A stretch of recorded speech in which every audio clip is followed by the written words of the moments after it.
He tried to poison me on my own birthday. But he forgot one thing. I don't die easy. And the surprise I gave him afterward? He never saw it coming. Stick with me while I share my story. And if it touches you, don't forget to support our channel by hitting that subscribe button, dropping a like, and sharing it with the people you care about. My name is Avery Collins. I'm 30, a nurse in Oregon, and for a long time, I thought I had everything figured out. I was engaged to Nathan Hale, a man everyone said was charming, polite, and respectful. I believed I was lucky. Maybe I wanted to believe it too much. Looking back, the signs were already there, but I ignored them because I thought love meant patience and understanding. Nathan had a smile that could calm any storm, but behind closed doors, he chose when he wanted to be warm and when he wanted to be cold. I kept telling myself it was stress, work, or just a temporary phase. I wanted to keep the peace. As my birthday drew closer, I tried to stay hopeful.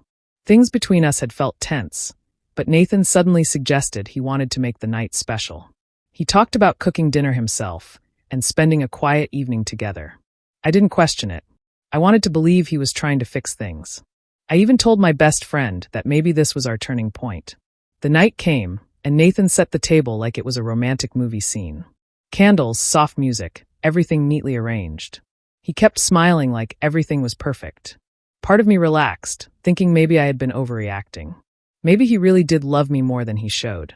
But there was something different in his eyes that I couldn't explain. A kind of focus that didn't feel like affection. When he poured the wine, he made sure to hand me a glass he had already filled. He didn't let me touch the bottle. He kept urging me to drink, lifting his own glass but barely sipping from it. His eyes went back to my glass again and again, as if he was waiting for something. My instincts kicked in. Being a nurse, you learn to spot when something is off. The smell, the taste, the way the bitterness touched my tongue, it wasn't right. But I didn't show it. I acted normal, smiled, talked, and touched the glass to my lips without swallowing more than a trace. Nathan didn't notice. He looked relaxed, almost eager. I pretended to feel tired and excused myself. My hands were shaking, my vision already starting to blur slightly from the tiny amount I had accidentally taken in. I didn't waste a second. I grabbed my keys and left while he thought I was in the bathroom. I drove myself to the hospital before the symptoms worsened. That night changed everything. It wasn't just the poison or the betrayal. It was the moment I realized someone I loved wanted me gone. And I knew then, I wasn't going to let him win. Nathan didn't start changing all at once. It happened slowly, quietly, in ways that made me question myself more than I questioned him. One week he was warm. The next he barely spoke to me unless he needed something.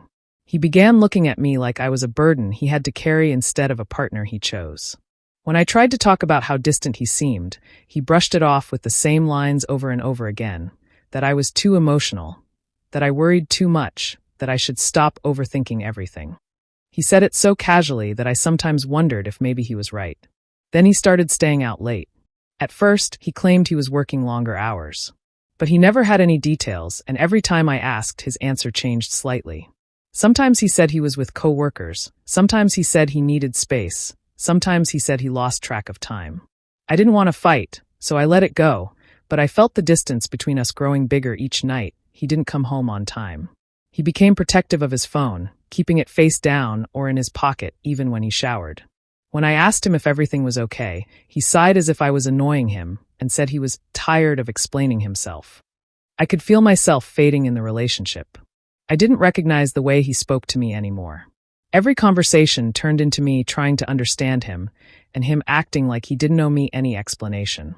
Sometimes he acted irritated if I asked him a simple question. Other times he acted like nothing was wrong at all. It was confusing, and the confusion slowly turned into fear. Not of him hurting me physically, but of losing myself while trying to hold on to someone who didn't seem to care if I stayed or left. Still, I tried to fix things. I thought if I could just reach him at the right moment, maybe we could talk like we used to. I kept giving him chances to open up, hoping he would meet me halfway. But each time, he made me feel like I was asking for too much. I'd sit beside him on the couch, and he'd sit there scrolling on his phone without looking at me. I would make dinner and he'd eat a few bites, then say he wasn't hungry. He stopped asking about my day. He stopped noticing when I came home exhausted. It was like I was living with a stranger who still had the face of the man I loved. Then one day, out of nowhere, Nathan told me he wanted to do something special for my birthday. He said it with a soft smile, the kind he hadn't given me in weeks. He said he wanted us to start new, just the two of us. I wanted to believe him more than anything. I told myself maybe this was his way of trying again, maybe he was finally ready to talk, to reconnect, to fix what felt broken between us. But even with that hope, something inside me felt tight. A quiet dread sat in my stomach that I couldn't explain. His sudden sweetness didn't match the coldness he had been showing for so long. His excitement felt forced, almost practiced. I tried to shake it off, telling myself I was imagining things, that stress was making me paranoid. But deep down, I couldn't ignore the feeling that something was shifting beneath the surface, something I wasn't prepared to face. The night of my birthday, Nathan acted like everything was perfect. When I walked into the dining room, the lights were dim, candles were lined up across the table, and soft music played in the background. He had cooked dinner himself, something he rarely did. The whole setup looked thoughtful, almost romantic, like the kind of night I had been hoping we would have again. For a moment, I let myself breathe. I tried to believe this was his way of repairing what had been falling apart between us. He pulled out my chair, told me he wanted the evening to be just about me, and kept that smooth smile on his face. I sat down, trying to relax, but something in his expression felt slightly off. It wasn't warmth. It was more like he was waiting for a reaction. Still, I tried not to overthink. I thanked him for the effort, and we started eating. Then he poured the wine. He picked a bottle I'd never seen before, already opened, already breathing. He filled my glass almost to the top, but barely poured anything into his own. He placed my glass closer to me and watched like he expected me to grab it right away. When I didn't, his smile tightened at the edges. "Come on," he said softly. "Have a sip. I picked it just for you." I lifted the glass, but before it even touched my lips, something felt strange. As a nurse, you grow sensitive to details, smells, colors, textures. The wine wasn't the rich scent I was used to. It had a faint, bitter, metallic edge that didn't belong. It wasn't strong enough for someone else to notice, but I did. I set the glass down slowly. Nathan laughed a little, but it wasn't a normal laugh. It was stiff and impatient. He picked up his own wine, took a tiny sip, and set it down immediately, almost like he wanted to prove it was fine, but didn't actually want to drink it. "You barely touched yours," he said, sounding more eager than concerned. "You should enjoy it. It's your special night." His eyes didn't move from my glass. Not my face, not the food, only the wine. Every time I picked it up, even casually, he leaned forward slightly, like he was waiting for a signal. His smile looked practiced, stretched too wide. The more he pushed, the tighter my chest felt. I took another small sniff, pretending to admire the aroma. That same metallic bitterness hit me again, stronger now that I was paying attention. My stomach turned even before I drank anything. Something inside me whispered that this wasn't a simple dinner, and this wasn't love. Still, I didn't react. I didn't ask questions. I didn't show fear. I brought the glass to my mouth and pretended to take a sip, tilting it just enough for him to believe I swallowed. His shoulders relaxed, just slightly. He seemed satisfied. He kept talking about how he planned the whole evening, but he never stopped glancing at the wine. Every few minutes, he encouraged me to drink more, or finish the glass. It didn't sound like a suggestion. It sounded like a countdown he needed me to complete. That's when the realization hit me in a quiet, chilling way. Something was wrong with the drink. He wanted me to finish it. He needed me to finish it. And I knew then that this birthday dinner was not a celebration. It was a setup. I kept pretending to sip the wine, lifting the glass slowly, letting it touch my lips, and lowering it again. Each time Nathan looked satisfied, I tilted it just a little more toward the potted plant behind my chair. The room was dim enough that he couldn't see what I was doing. My hand stayed steady on the outside, but inside, my heart was thudding so hard I could feel it in my throat. I knew something was wrong, and every second felt heavier. I managed to get rid of most of the wine without him noticing, but I had already swallowed a small amount earlier. I could taste the bitterness lingering in the back of my throat. My tongue felt numb. My breathing felt slightly off. I knew I had to stay calm, or I'd give myself away. Nathan kept talking about random things, but none of it made sense because he wasn't really talking to me. He was watching me. After a few minutes, I let out a small sigh and pressed a hand to my stomach. "I think I need a minute," I said, trying to keep my voice steady. Nathan smiled too quickly, like he expected this. "Sure, take your time," he replied, sounding almost cheerful. I stood up, but the moment I took a step, the room tilted just slightly. My vision blurred at the edges, and a wave of nausea rolled through me. I gripped the wall, pretending it was just a normal dizzy spell, but my mind was screaming. Even the small sip I had taken was working through my system faster than I expected. My hands were shaking, not from fear alone, but from whatever was in that glass. I made it to the bathroom and shut the door quietly. I looked at myself in the mirror and barely recognized what I saw. My face had gone pale, my pupils looked uneven, and my hands wouldn't stop trembling. I pressed my fingers against the sink to steady myself, breathing slowly, trying to keep my mind from spinning. I knew symptoms like these. I had seen them in patients before. This wasn't stress or imagination. This was poisoning. The realization settled over me like ice. Nathan had done this. The man who kissed my forehead every morning had mixed something into my drink. He didn't want to talk or reconnect or fix things. He wanted me gone. Gone in a way that looked quiet, peaceful, maybe even accidental. The thought made my stomach twist even harder. I leaned over the sink, trying not to panic as the dizziness grew. I splashed cold water on my face, hoping it would clear my mind even a little. It didn't. The room still felt like it was swaying. My heartbeat felt too slow, then too fast. But I wasn't collapsing. Not yet. I still had time. Through the door, I heard something that made my blood turn cold. Nathan was humming. A soft, relaxed tune drifting through the quiet house, like he was just passing time. Like he was waiting for something to happen. That sound cleared my mind more than the water ever could. It snapped something inside me. I wasn't going to fall on the bathroom floor and let him find me like I was already gone. I wasn't going to be the ending he planned. I steadied my breathing, wiped my face, and forced my shaking hands to cooperate. My body felt weak, but my will felt stronger than it ever had. I wasn't dying tonight, and he wasn't getting away with this. The moment I felt steady enough to move, I unlocked the bathroom window and pushed it open. The cold air hit my face, clearing my mind just enough to help me focus.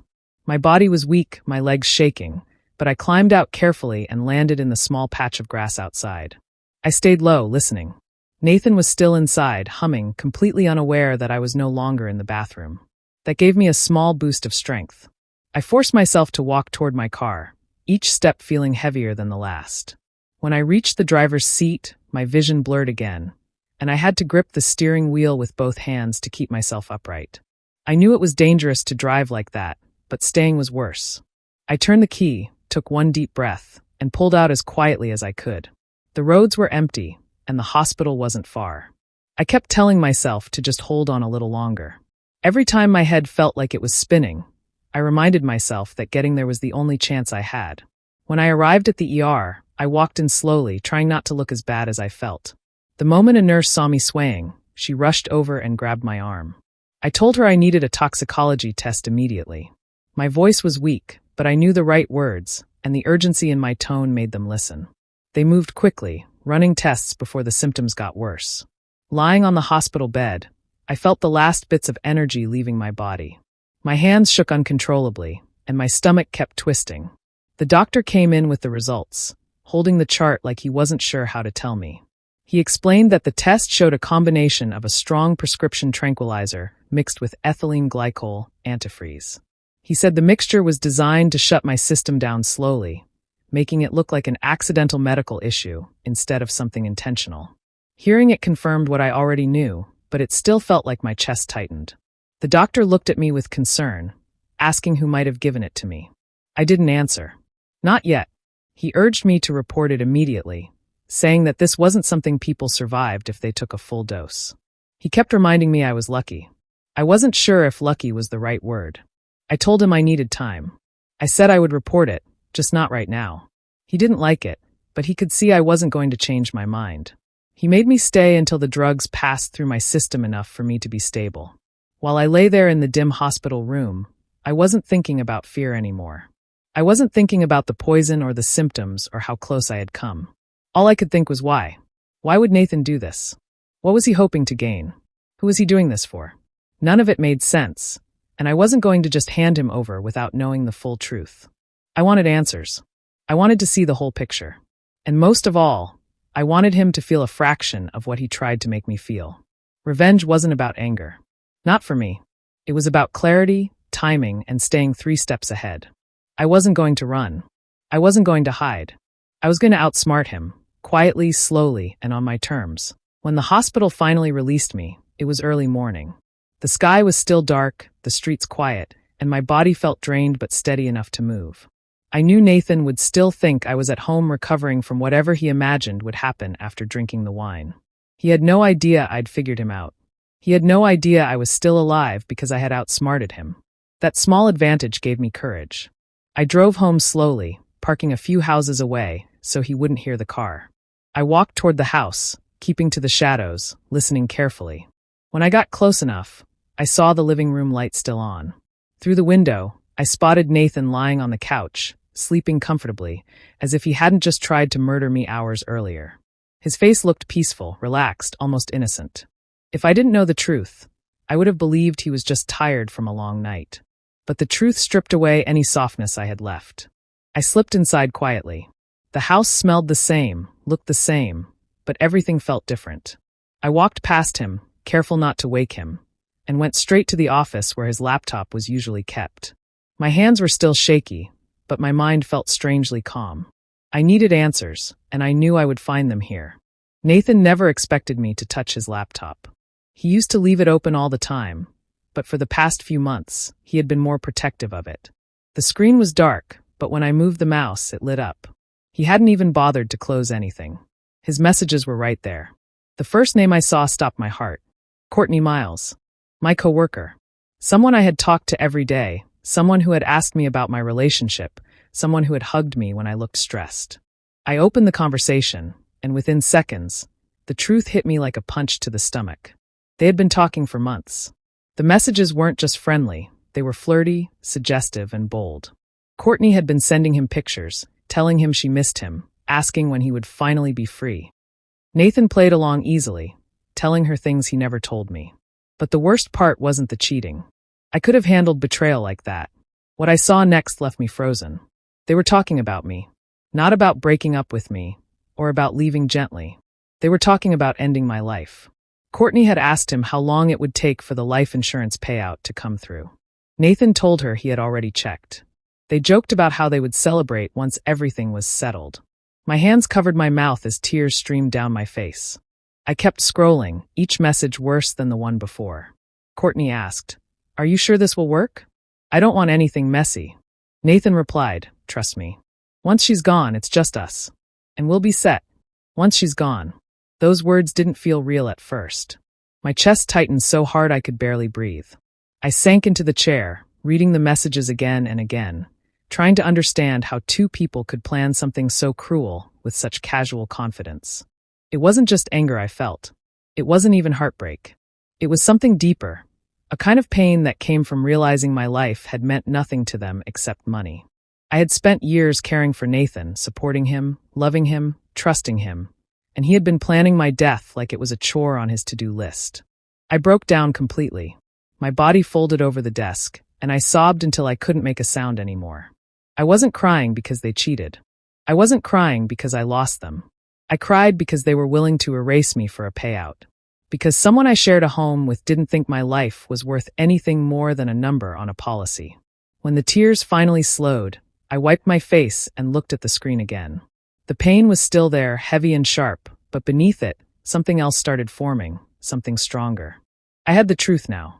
And the truth was the first step toward making sure they never saw me as weak again.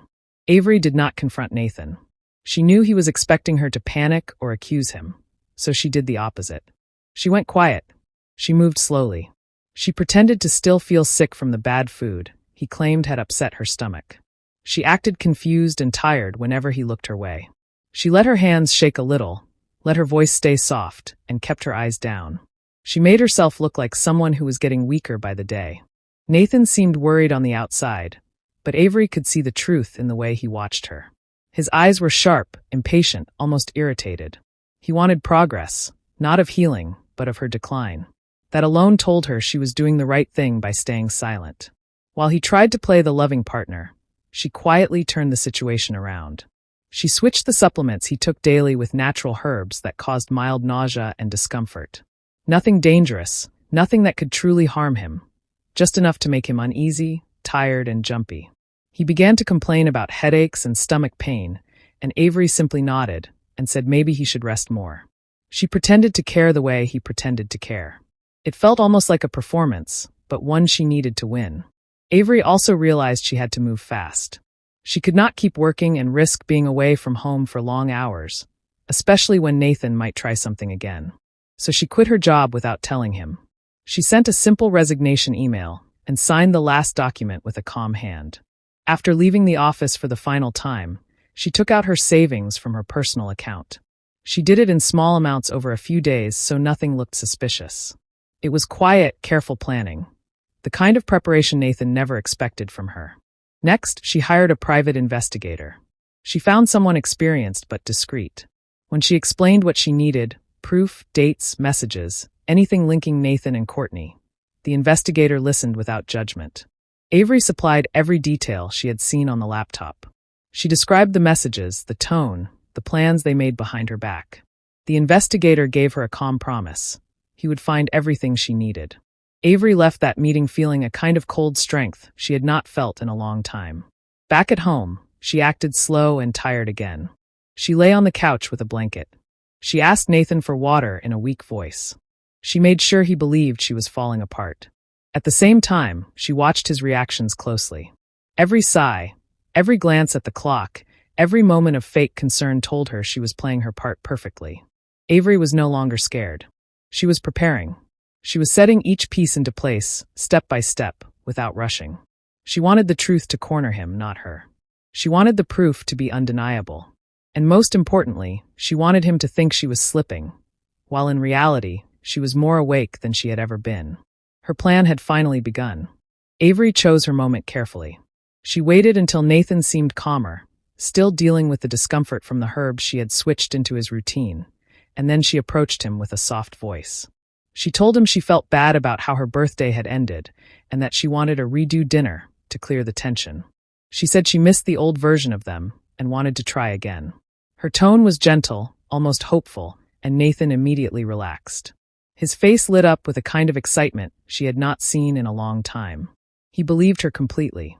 Before he came home that evening, Avery set her phone to record and placed it where it could capture both sound and small movements. She also used a small device the investigator had suggested, something easy to hide, something that would record hours without interruption. She checked it twice, making sure the light was off and that nothing looked out of place. This night mattered. She needed everything. Avery cooked the meal herself, filling the kitchen with warm smells and familiar dishes Nathan always praised. The house felt calm, almost peaceful. Nathan walked in smiling. His guard lowered the moment he saw the table set and candles lit. He sat down with ease, talking casually as if nothing dark lived between them. Avery played along, nodding, laughing lightly, and moving around the kitchen with gentle steps. She let him enjoy the comfort because comfort made people honest. Comfort made people careless. As they ate, Avery kept her eyes soft and her voice mild. She asked him small questions, nothing suspicious, just enough to keep him talking. She watched the way he leaned back, relaxed, confident that everything was under his control again. He believed she still loved him. He believed she was still weak. He believed he had won. Halfway through the meal, when the air felt warm and steady, Avery leaned forward a little. She let her fork rest and spoke in a quiet, casual tone that did not reveal anything. She asked him a simple question. "Do you ever think about what life would be like if one of us wasn't around?" She watched him closely as he responded. Nathan did not hesitate. He smirked, almost amused, and said, "Depends on who goes first." His expression held a hint of satisfaction, like he understood a joke she hadn't heard. Avery kept her smile steady, acting as though the comment didn't sting. Inside, she felt a cold clarity. That one line was enough to reveal his mindset. He did not think of partnership or love. He thought of what he could gain. The recorders caught everything, his tone, his expression, the meaning behind his words. Avery kept eating calmly, letting the night continue as if nothing important had happened. She asked normal questions and laughed at small things. Nathan relaxed even further, unaware that he had just given her exactly what she needed.